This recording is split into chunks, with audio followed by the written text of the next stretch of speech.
Hi, and welcome to St. Margaret's and our continuing series of reading from the Jesus Storybook Bible.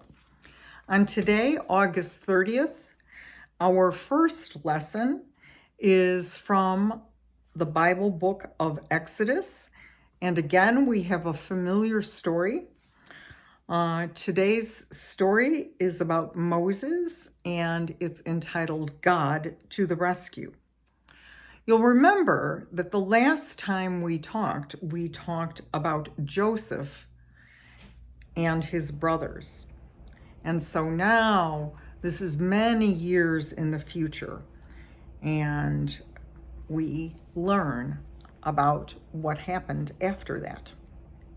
Joseph and his brothers grew old and died, but their children's children stayed in Egypt, where they became a very large family. They were like a whole town themselves. Later on in Egypt, a new king, a new pharaoh, remember that word, began to rule. But this pharaoh didn't remember Joseph and didn't like God's people.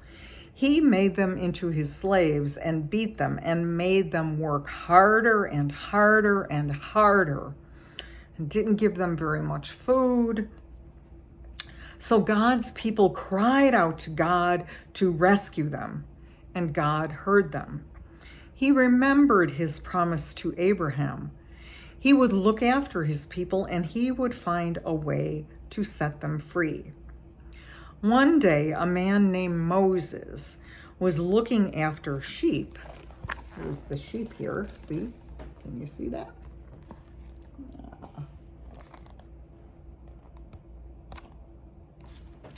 He was looking after sheep when something caught his eye. A bush was behaving very, very oddly. Oh my goodness, it was burning, but it never got burnt up.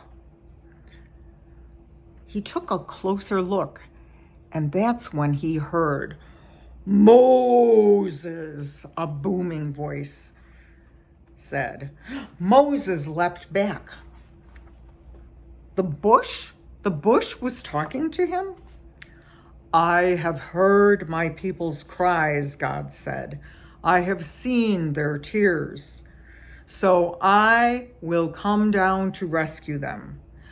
Go tell that King Pharaoh to let my people go."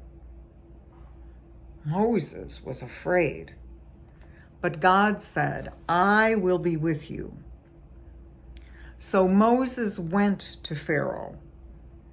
"Pharaoh," Moses began, "God says." "God," said Pharaoh. "Never heard of God." Moses kept going. "God says to let his people go free." "Why should I?" said Pharaoh. "Don't want to, so I won't." So he didn't. Well, then God gave Pharaoh 10 different warnings that were called plagues. They weren't pleasant. First, God turned the river Nile into blood.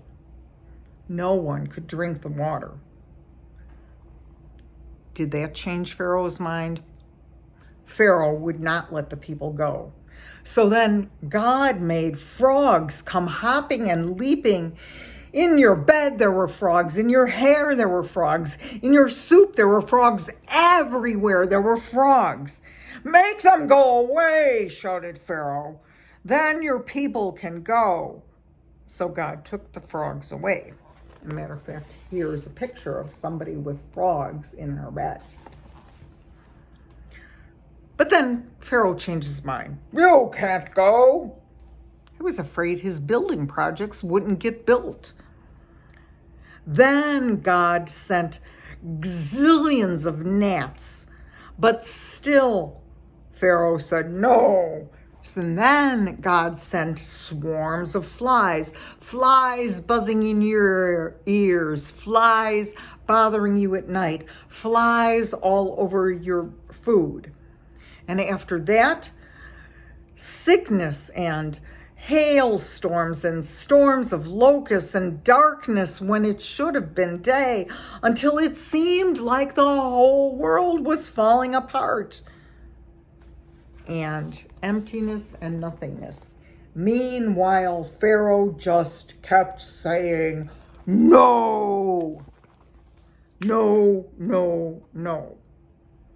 But each time Pharaoh said, make it stop and I'll let them go. And each time when God made it stop, Pharaoh changed his mind and said, no, you can't go. Finally, Moses warned Pharaoh, obey God or he will have to send the worst thing of all. Pharaoh just laughed. So God said, I don't want to do this, but you've got to let my people go. A boy in each family in Egypt will die, but my people will be safe.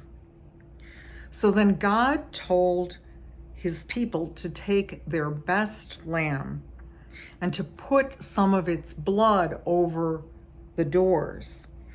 And when the angel of God swoops in through Egypt, when that angel sees the blood, God will know that the lamb died instead of you.